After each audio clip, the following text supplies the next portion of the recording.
বন্ধুরা, প্রভাতী ব্লগে আপনাদের আবার সবাই স্বাগত জানাই। তো বন্ধুরা, আজকে দেখাবো আমাদের গ্রামে যে হারবার তৈরি হচ্ছে, ওটা পুরোটাই আপনাদের ঘুরে দেখাবো আজকে। তো বন্ধুরা, দেখতে পাচ্ছ পুরো নদীর উপরেই হারবারটি তৈরি হচ্ছে। পুরোটা মাটি দিয়ে চারকোনোভাবে করা আছে, মাঝেই তৈরি হবে। দেখতে পাচ্ছ নদী। তো সামনে দেখাবো আপনাদের। দেখো, এই বোল্ডারগুলো সামনে যে পড়েছিল, ওইগুলো নদীর ধারে এখন পোতা হচ্ছে।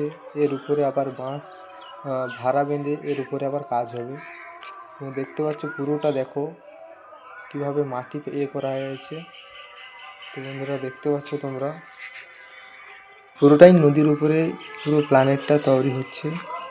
দেখো বন্ধুরা, এই যে পুরোটা দেখতে পাচ্ছ, এভাবেই এরকম বোল্ডার পুঁতে যাওয়া হবে। তো এখানে দেখতে পাচ্ছ বন্ধুরা, মাটি কাঁড়ি করে রাখা হয়ে আছে। এই মাটিগুলো সব ওই নদীর সাইডেই পড়বে, ওখানে বাঁশ কাঁড়ি হয়ে আছে।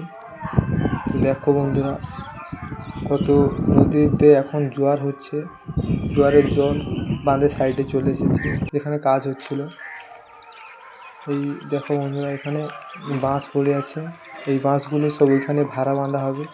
এবং মাটি দেখো, পর্বতের মতো মাটি কাঁড়ি করে রাখা হয়ে আছে। এই মাটিগুলো সব ওই নদীর ধারেই পড়বে, দিয়ে উঁচু করে হবে, ভালো করে রেখে তার উপরে ওর উপরে কাজ হবে আবার। এখন কাজ হচ্ছে না।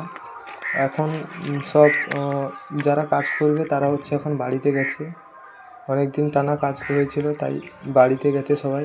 ওখানে দেখো ড্রেজার গাড়ি দাঁড়িয়ে আছে দুটো। ওটা দেখাই আপনাদের। এগুলো পুরোটাই মাটি কাঁড়ি ছিল, ওদিকে নিয়ে গেছে সব। তো নদীতে এখন দেখো পুরো জলে ভর্তি হয়ে আছে, এখন জোয়ার হচ্ছে তাই